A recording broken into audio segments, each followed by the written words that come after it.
Good morning. It's time to start our Bible class today. Glad to see y'all here. We're going to continue with what we've been studying this quarter, which is the influence of a woman. And we're going back and we are looking at, right now, Old Testament examples of women from the Bible and how they use their influence. Some good, some bad. So this morning we're going to be looking at Potiphar's wife. And this is from Genesis chapter 39.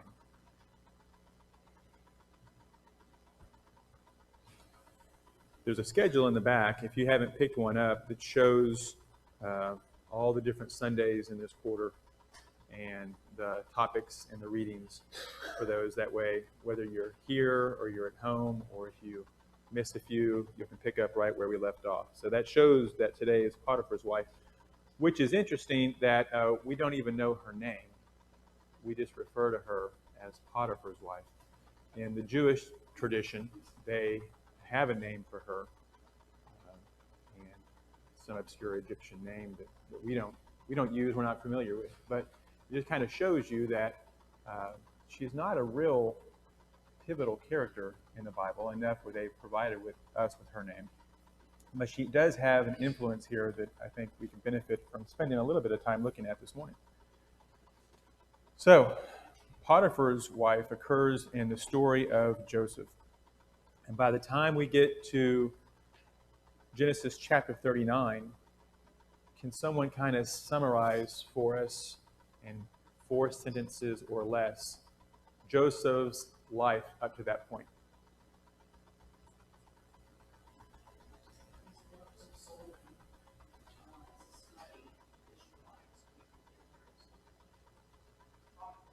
Okay.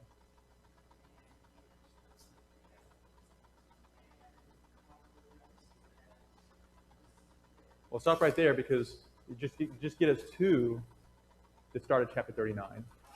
So then what we know, what Antia is telling us so far, is Joseph had been sold into slavery by his own brothers.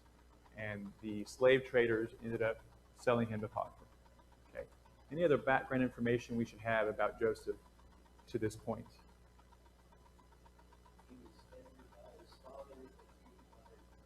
Okay. Jeff says he was favored by his father and hated by his brothers. And that's the reason for the extreme action of selling your brother into slavery, which is not what they were going to do, right? The brothers were actually going to kill him. And I guess Reuben, one of his brothers, talked them out of that and ended up selling him.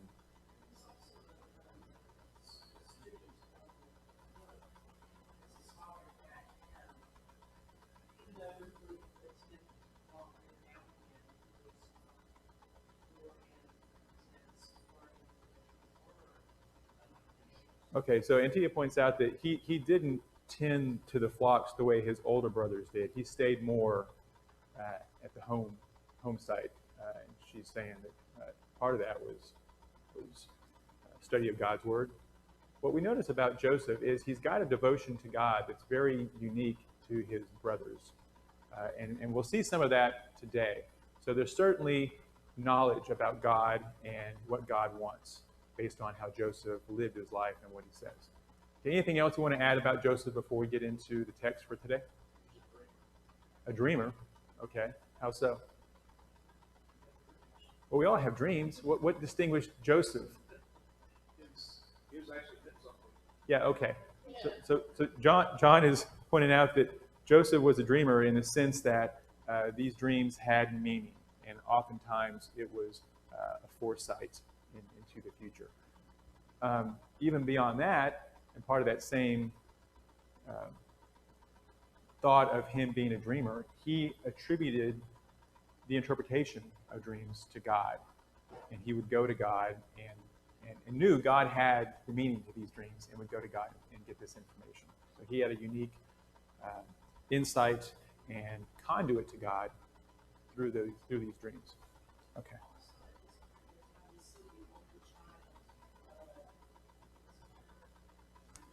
Okay, I think by now, and I could be wrong, see, he's 17 years old when he's sold into slavery. I think by now Benjamin has been born and is his younger brother. And of course, Rachel dies during the childbirth of Benjamin. And so he's aware of this younger brother. I don't recall what the age difference was between Joseph and his true full brother Benjamin, but he's aware of him because as he's in slavery, one of the things he's asking his older brothers about this other brother. He wants to know how he's doing. So he's got knowledge of him. Okay, so let's also, since we're here, let's talk a minute about the timeline on Joseph. He's 17 years old when he's sold by his brothers. So that's the age he comes to Potiphar's house. Okay, so let's do a real quick review of the verses to be covered this morning, because we're not going to read them. Hopefully you've had the chance to read them previously. But let me kind of summarize, and we can kind of walk through together the events of today and then answer our questions in our little table that I prepared. So we've already said Joseph was a young man when he finds himself far from home, 17 years old when he's sold. We find out that he's 30 years old when he becomes the ruler in Egypt. So there's a 13-year time frame when he's in Potiphar's house or he is in prison. We don't know how long he was in Potiphar's house and how long he was in prison individually, but combined, it's a 13-year period. So we can only speculate as to how long he was in either one of those situations. Now, we know for certain that he was in jail for at least 2 years, because we find in some of the future readings that the cupbearer, whose dream was interpreted by Joseph, waits 2 years before he tells Pharaoh about Joseph being in prison. So it's a little bit of timeline there. We have some knowledge, but not complete knowledge of his time in Potiphar's wife, in Potiphar's house. So despite the fact that he's dealing with this sorrow of being sold by his own brothers, despite that, he's working hard in Potiphar's house, and God gives him success. And it says he knows where his success lied. He knew God was with him. And it's interesting is that Potiphar also makes that connection between Joseph and God. In verse 3 and 5, what happens to Potiphar as a result of Joseph being in his household? Okay, he becomes more prosperous, right? And so what was Potiphar's job? What's his role? Captain of the guard or captain of the bodyguard for Pharaoh, right? We read these verses, especially verses 3 and 5. It's clear that he had other businesses as well. He's got a lot of slaves. It sounds like he's buying, selling, trading, perhaps growing crops. He's got other businesses. And Joseph is placed in charge of the household, which seems to be inclusive of all these other business ventures. And Potiphar says he could see the Lord was with Joseph and was prospering these things. So I don't know how that was clear to him, but the verses here make it sound like Potiphar was attributing not just Joseph with all this wealth and success, but the Lord as well. Okay, the word here, when it talks about Joseph's role in Potiphar's house, let's see. Made him, this is verse 4. So Joseph found favor in his sight and became his personal servant, and he made him overseer over his house, and all that he owned he put in his charge. Overseer, here is what my version says. Anyone have anything different than overseer?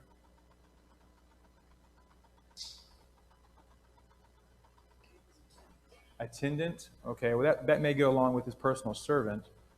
The word overseer used here is an important word.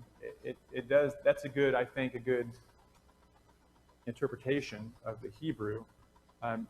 It means that he oversaw everything in the same way an elder is described as overseeing the flock. It's the same word that would have gone from Hebrew to Greek. So Joseph has authority in Potiphar's house? Supervisor? Okay, good. Any other comments so far on down through verse 6? In verse 6, we see a problem arise, and it's interesting because it comes from a blessing, it seems like. Verse 6 says that Joseph was handsome in form and appearance. What does that mean in these verses? What's being conveyed here?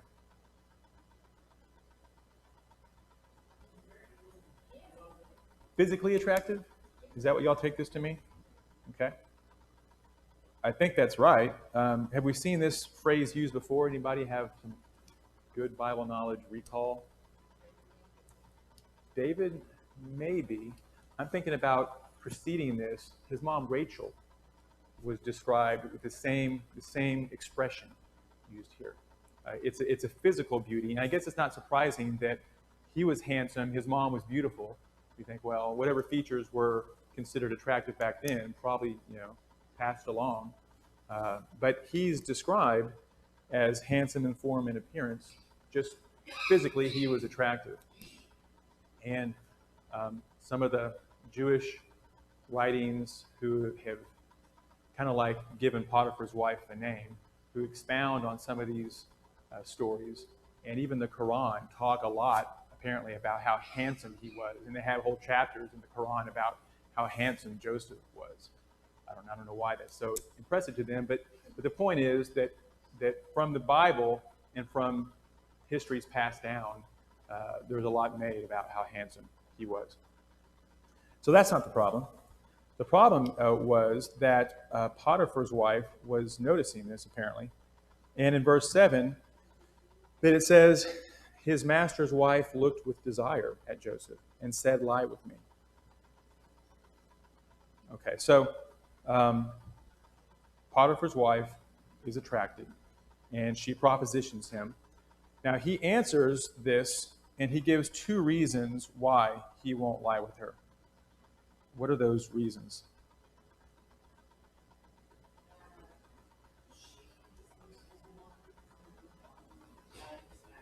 Okay.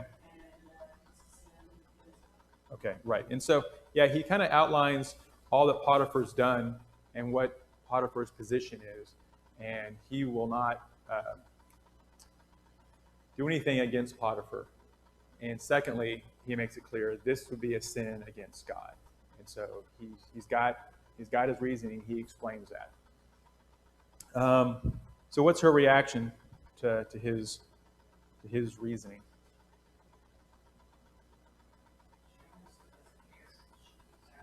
She keeps asking. How do we know she persisted? Verse 10, day after day. That's right. Yeah, we see the expression that day after day. It's the same proposition to him. How long did this go on?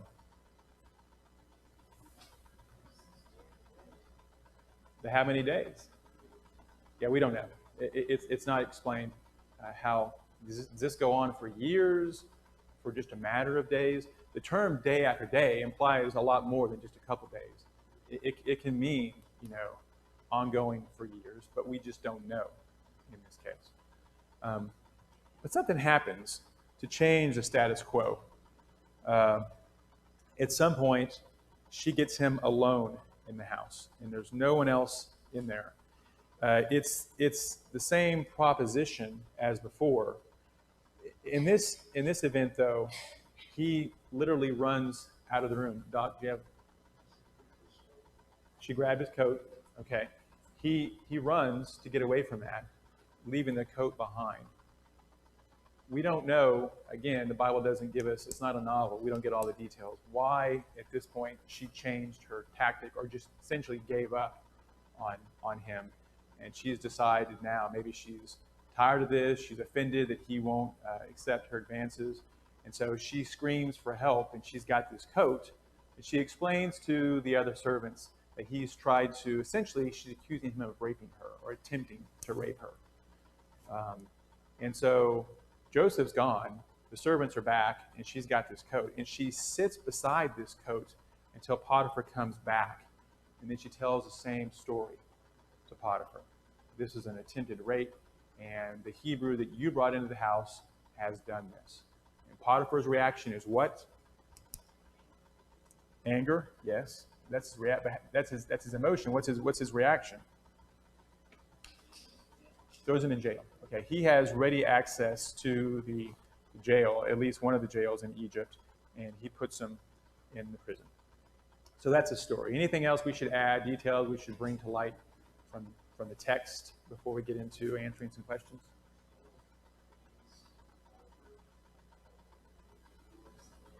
Yeah. That's right. Yeah, her language in which she describes to Potiphar what happens is really blaming Potiphar. And let's bring that back up in a minute. We're going to talk about Potiphar's wife's influence on Joseph, and the next sheet that we passed out is Potiphar's wife's influence on Potiphar. And I want to talk about how she uses that language to get Potiphar to do what she wants. So, okay. Anything else?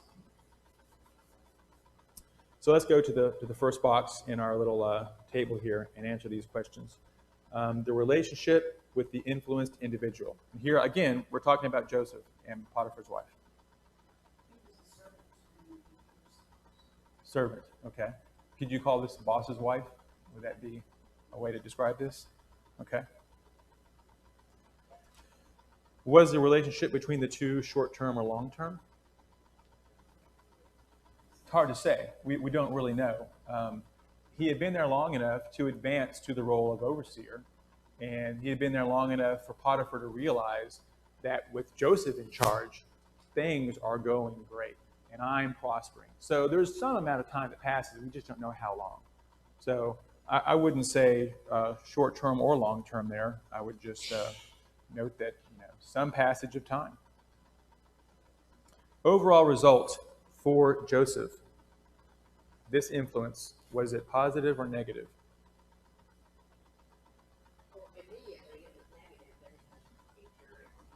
Okay, so Gail says immediately negative, ultimately it was positive, and that was Joseph's perspective when he looks back over what has happened to him when he's talking to his brothers. You meant this for harm, but God used this to save all these lives. So yeah, it's a negative situation, it's a negative influence, and there's some negative results, but ultimately God's will is going to be done. And we see that so far through all these stories we've looked at. Okay.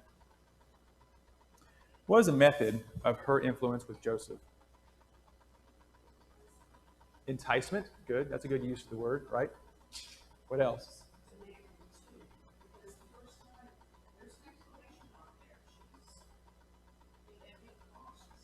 Is she using perhaps her role as she's the boss's wife, or that's the servant, and therefore she can order him?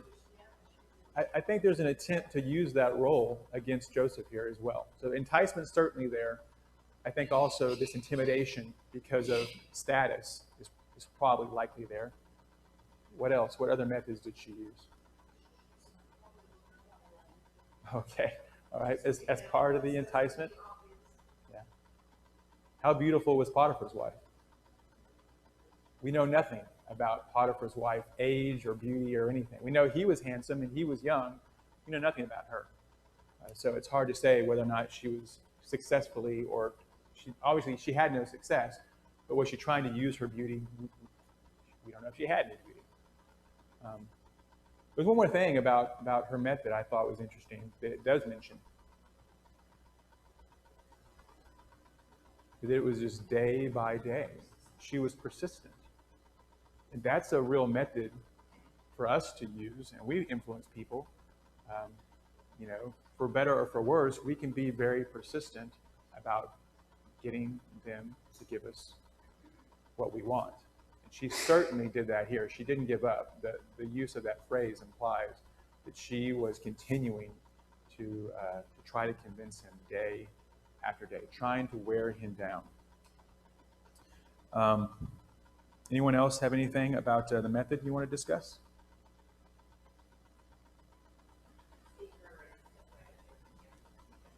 Okay.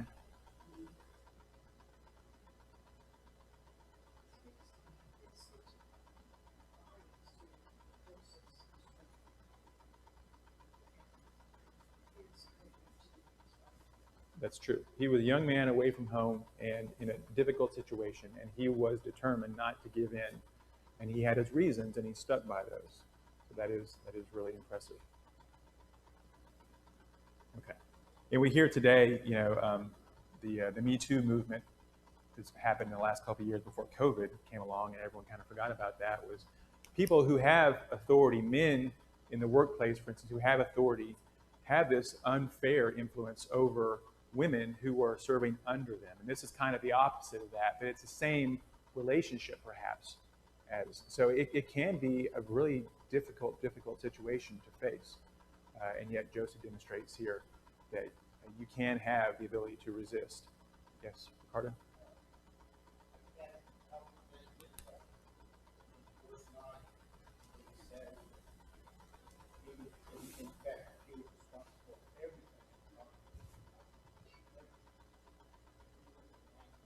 Mhm.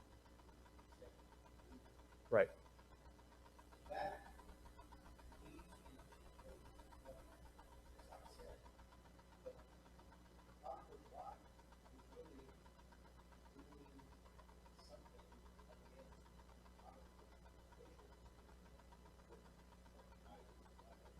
Right. Yeah. She was undermining Potiphar.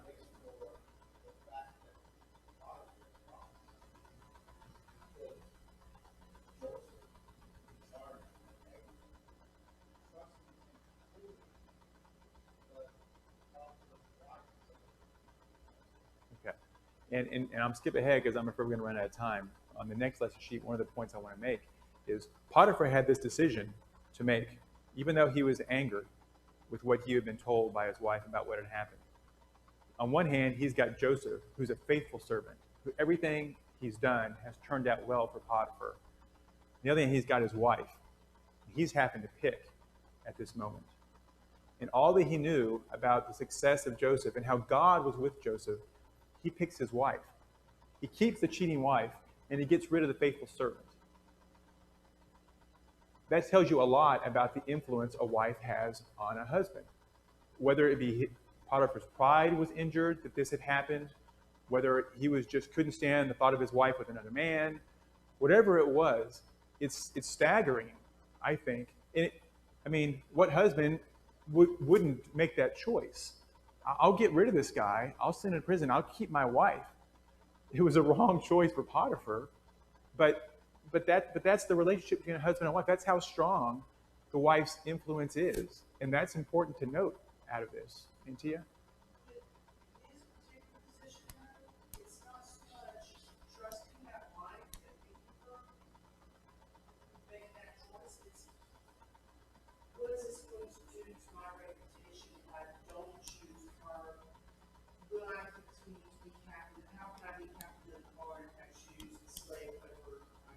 That's certainly true.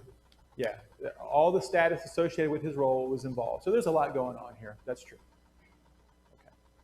All right. Let's keep moving so we can get through these questions. Some of these are just formalities, and some of these are substantial. What was the impact of the influence? How was Joseph impacted by this attempt to influence him? Well, that happens later.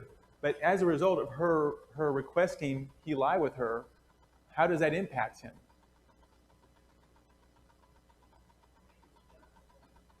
His job's harder, okay. But does he give her what she wants? No, he resists. So in this situation, the impact for him is he's able to resist this influence for day after day. How long, speculating here, if she didn't call it off by accusing him of rape, how long could he have resisted if this had continued? Speculation. Okay. Indefinitely. Okay. And we certainly would expect that out of him. But it's possible that even a strong person, if they're influenced day after day, may eventually wear down. We have no idea what would have happened.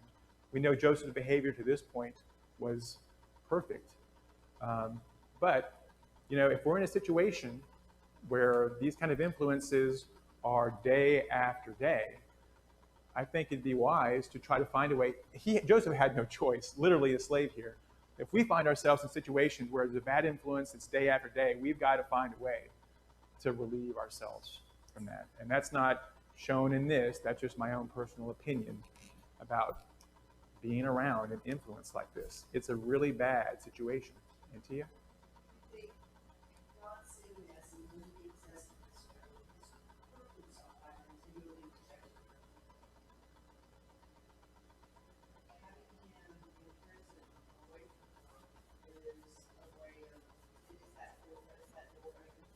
Possibly. It's possible the way that he was getting Joseph out of the situation and moved on in this. Yeah, it seems like Joseph's making progress, and then this put in prison drops him back down. He has to rebuild everything to get to that role. And it may be that was God's way of getting him out. It may have just been how people reacted, and God is just seeing his plan through. Raul?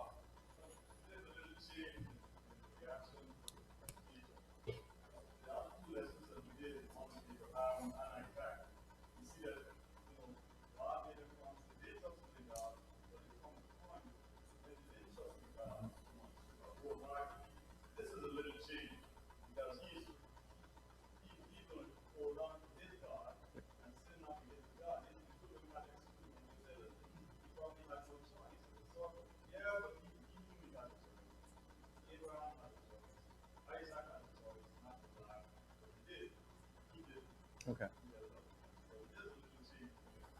Faithful all the way to this point. Okay, very good. Okay, was the influence the result of a conscious effort? Clearly, she's trying to convince him. That's intentional. Was this instance part of a larger pattern of influence? I see Nikki says no. Can you explain?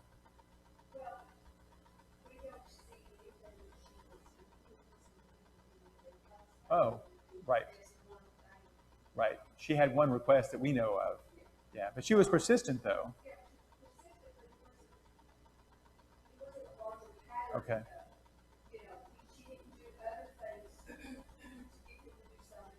Okay. Okay. I can see that. I put it was part of a pattern just because it was day after day, but it's still the same thing, just occurring. Okay. Right. Right. Okay. Very good. Was Joseph aware of the effort to influence? Absolutely, he was. Would the other individual have been better off or worse off without the influence? So was Joseph better off or worse off without the influence? He's better off without the influence, although he never gives in. So it's not as critical in this case. So here's some speculation. What would have been the result of the situation without the influence? If she had not been pestering him day after day, what would have been the result? Okay. It doesn't change his behavior, right? I mean, he just kept going anyway. He was doing what he was supposed to be doing. But yeah, the result of him going to prison. So how would he have become the ruler of Egypt if she had not accused him falsely? Well, I think it would have happened. We just don't have any idea how God would have carried it out. What we keep seeing is that God's will is going to be done. And he's going to use all the people that are in existence at these time periods and their decisions to advance his will. He's not making Potiphar's wife do this. She's doing this on her own. He's just using these opportunities to further his will. So it's really hard here to say because Joseph didn't give in to the influence. It's hard to say how it would have come out differently.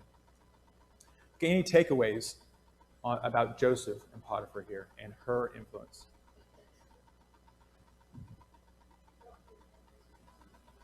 Yeah, okay. And Joseph's a good example of how not to be influenced in a bad situation.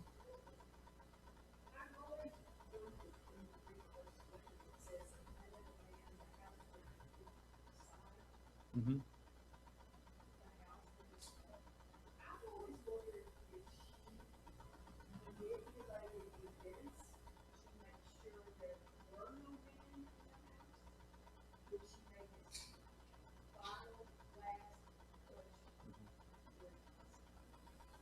Yeah, it's speculation, but I agree that it would be unusual to be a ruler and to not have a lot of servants in the house at any given time. So here it's an unusual situation, and apparently it's unusual because it's brought out that on this day there was no one else. It could be, and I would expect she probably set him up. Raul?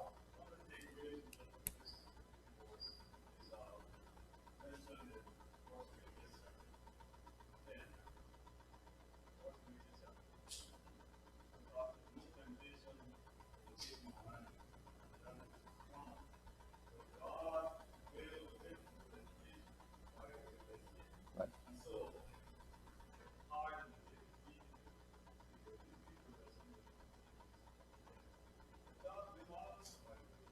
Yeah.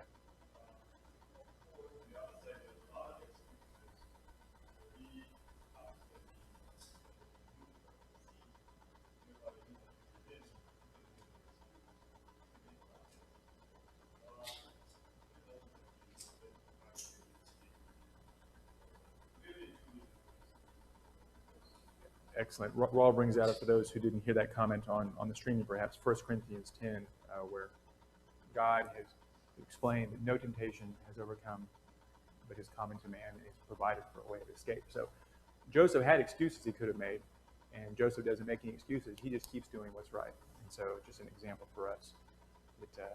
We sin. It's our choices. It's our actions. God has provided ways for us to escape. Any other takeaways people want to add? Yes.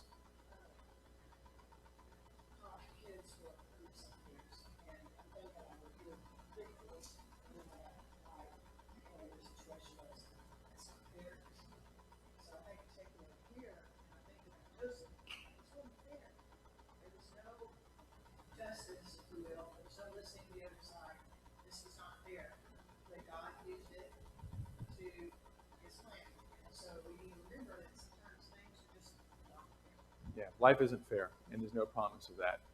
And Joseph is a good example of just continuing doing what he could to do what's right, and trusted in God to take care of it. Good. Okay. There's some discussion questions. Can someone read to me? I have a different lesson sheet because I've modified this over the years. What's the discussion question on your sheet for this one?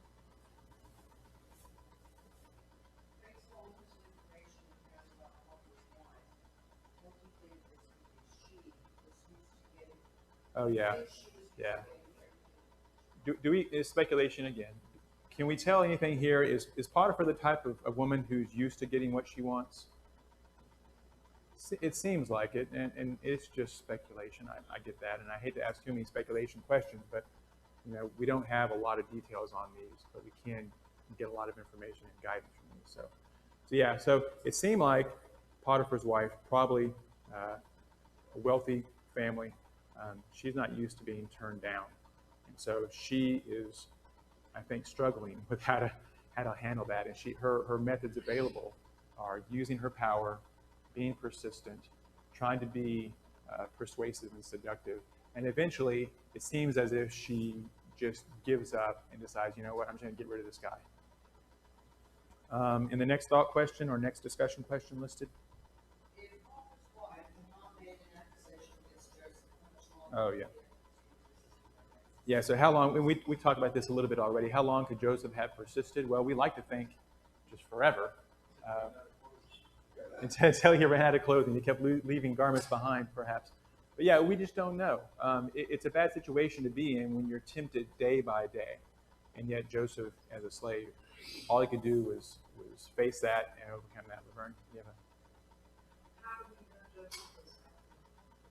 We don't, yeah. Okay, so I'm assuming he was tempted. It may have been the furthest thing from his mind to give into this. Yeah.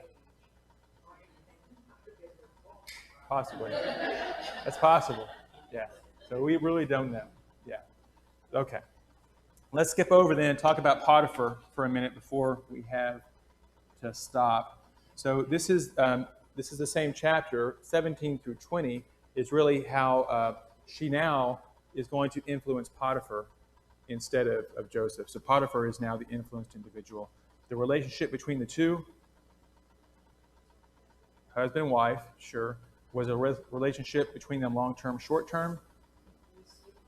long term. Yeah, they're married. Overall results for Potiphar was the influence negative or positive? Negative. Okay. How so? But he got to keep his wife. Yeah, it doesn't sound like her characteristics are such that she's going to be a faithful wife, whether or not Joseph's there. But that's the result for Potiphar. He lost Joseph, and he kept a wife who was at least emotionally unfaithful to him. She had in her heart already committed adultery, and we don't know what else she was capable of, but we know that much is true. Method of influence. How did she influence Potiphar? Feminine wiles, but precisely which category? Feminine wiles. She lied. Yeah. So she made up a lie, and she had to use that lie, I think, in order to get what she wanted. She was a victim in this story that she created. Okay. What else? Clark had something on this. Yeah. Not only is she a victim, but she's a victim because of Potiphar. He brought this Hebrew in to make sport of her. And so this is not just his fault, but they're being made fun of by this slave, which is also seemingly playing on his pride as an Egyptian official, that the slave would be mocking his family, his wife. So there's a lot going on here, I think. The lie, the victimhood, the fact that they're being made fun of. All these things are part of her method here. Someone else have some?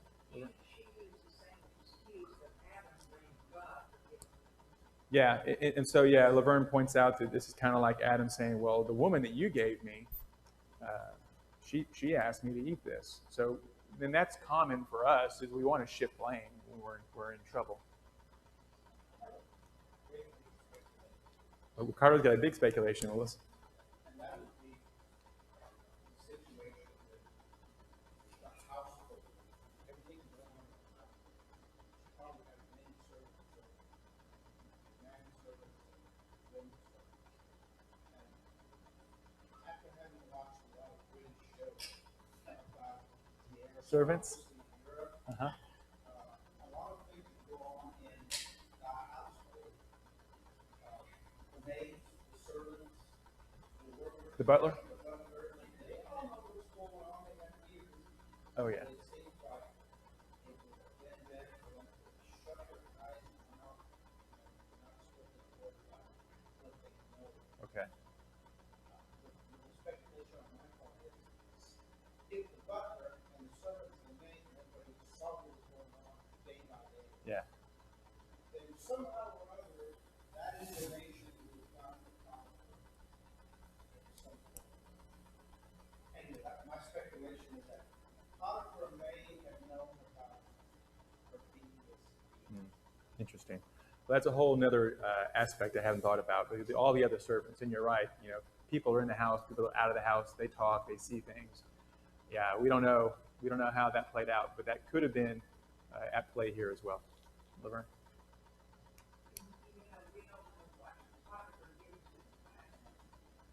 No, there's nothing said about Potiphar's wife after.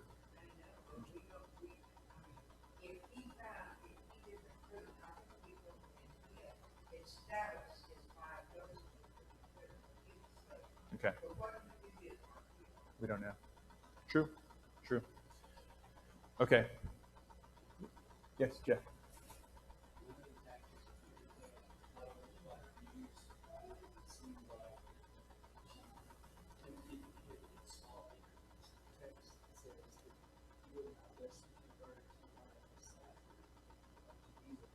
Yeah.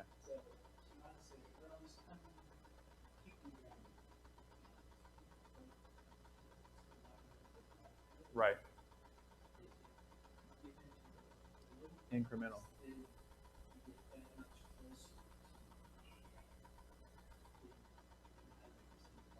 Sure, that's a good point. Yeah, and influential. Well, that's the way to be influential, is to try to incremental, yeah, a little at a time. Okay, good point. Okay, so the impact of this influence is that Joseph sent to prison. Uh, was the influence a result of a conscious effort? Yes, it was. She attempted to influence her husband this way. Was it part of a larger pattern? Doesn't say. She always lied to her husband, but based on her behavior, it wouldn't surprise me. Uh, was Potiphar aware of the effort to influence him? Well, I mean, she comes to him. She says, "Look, this is what happened." And this is all open, and we'll see some places later on in some of these stories where the other individual has no idea that they're being played. He doesn't know he's being played, but he knows she wants something. So that's what I was after there. Is he aware that she's wanting something? Would Potiphar have been better off without the influence? I say yes. He'd have been better off. Speculation here? What would have been the result of the situation without the influence? If she didn't come to Potiphar with this bogus charge against Joseph, what would have happened?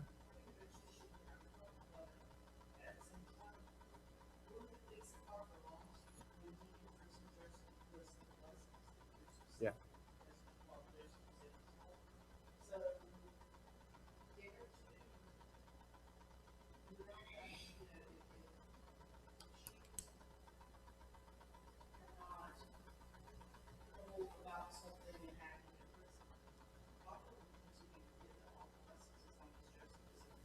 Okay, so yeah, Joseph stays in the home. This is speculation, and he continued to be blessed. At some point, though, God is going to move Joseph on. That's part of what God has in his plan. So we don't have any idea of how that would have played out. We just know that God is going to advance Joseph to a certain level. Yes?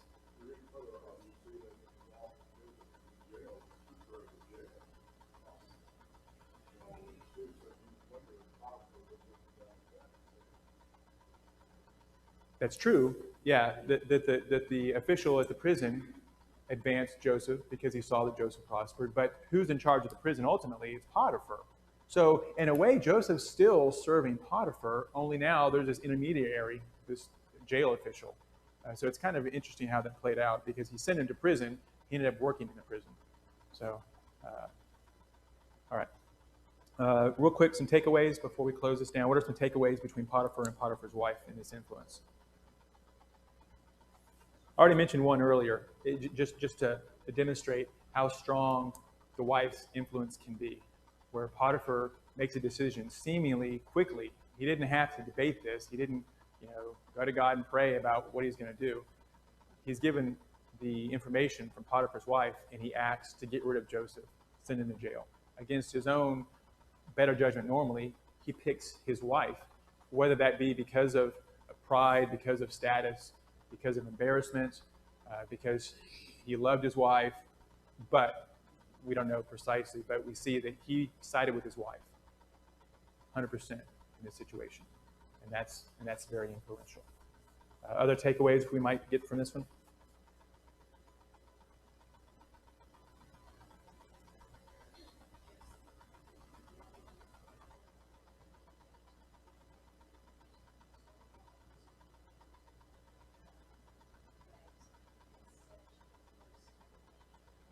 Mm-hmm. Right.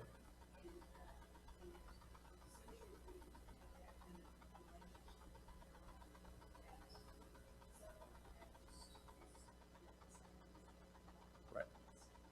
Yeah, his reaction was, I can't sin against God. And we don't see all the other characters in this time period having that strong of a sense of, I'm going to honor God and I'm not going to sin against God. But that's Joseph. So I don't know how he acquired it, but he's unique to some of these characters we're finding. Well,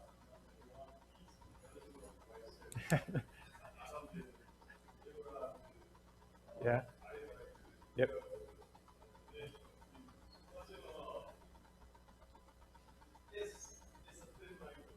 Yes, it is. Mm-hmm. Okay, Eric, last comment. So, we don't know for sure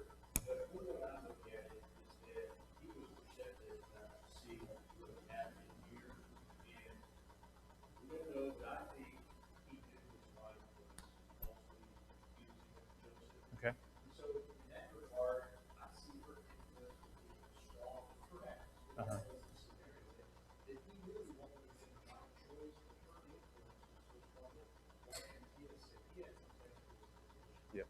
So she had that very open, absolutely knew exactly how she was. Okay. You look at where it says that she had Joseph's arm at her side. Mm-hmm. You would think the woman would be the ultra. Mm-hmm. That anything from her attacker, hear Right. her, she had it. Mm-hmm. We don't know how intelligent, perceptive, and man Potiphar was, but I take it that he's gone through it. Because you put Joseph in the Hebrew prison. What would you have done to a Hebrew slave? If you go to Joseph, Kill him. That's right. Right. Yeah. You killed. Yeah, that's quite possible. So, okay, we're out of time. Thank you guys so much.